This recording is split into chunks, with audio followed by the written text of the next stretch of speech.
যুক্তরাষ্ট্রের ক্যালিফোর্নিয়ায় রহস্যজনক মৃত্যু ভারতীয় বংশোদ্ভূত এআই বিশেষজ্ঞ সুচির বালাজির।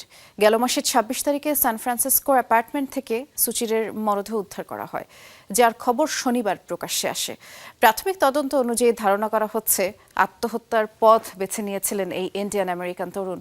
তার মৃত্যুর ঘটনা এখন পর্যন্ত কোনো ষড়যন্ত্রের প্রমাণ পায়নি যুক্তরাষ্ট্রের পুলিশ।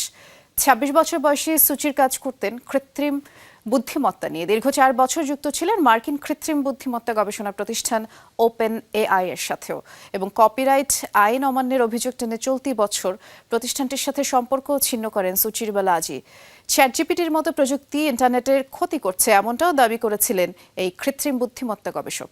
সংস্থাটির বিরুদ্ধে মুখ খোলার পরই তার মৃত্যু নিয়ে রহস্য তৈরি হয়েছে। এদিকে সুচির বালাজির মৃত্যুতে প্রতিক্রিয়া ব্যক্ত করেছেন শীর্ষ ধনকুবের এলন মাস্কও।